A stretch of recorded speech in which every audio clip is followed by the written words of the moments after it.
ప్రభుత్వ రిజర్వేషన్ల విషయంలో ఎన్ని కుట్రలు చేసినా ప్రజలు తిప్పికొట్టారని బీసీ సంక్షేమ సంఘం జాతీయ అధ్యక్షుడు ఆర్ కృష్ణయ్య మండిపడ్డారు. హైదరాబాద్ విద్యానగర్లో బీసీ నాయకులతో సమావేశం నిర్వహించారు. రిజర్వేషన్ల విషయంలో అన్ని పార్టీలు ద్వంద్వ వైఖరిని అవలంబించాయని అన్నారు. బీసీలు తిరగబడితే పరిణామాలు తీవ్రంగా ఉంటాయని హెచ్చరించారు ఆయన.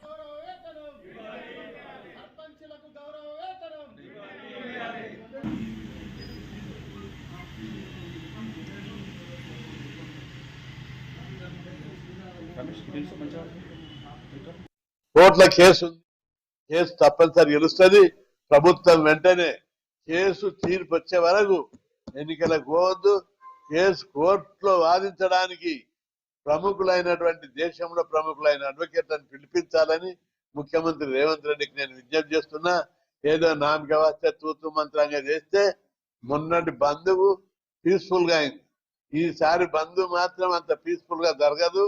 ప్రజలందరూ తిరగబడతారని చెప్పి ప్రభుత్వాన్ని హెచ్చరిస్తుంది. చెప్పండి, మేము సవాల్ చేస్తున్నాం. రాజ్యాంగబద్ధంగా ఉన్నది, చట్టబద్ధంగా ఉంది, న్యాయబద్ధంగా ఉంది, కులాల వారి లెక్కలున్నాయి, అన్ని ఉండగా కేసు ఎందుకు ఓడిపోతుంది? అరే ఈ కేసు బలంగా ఉంది, ఎందుకు ఓడిపోతుంది?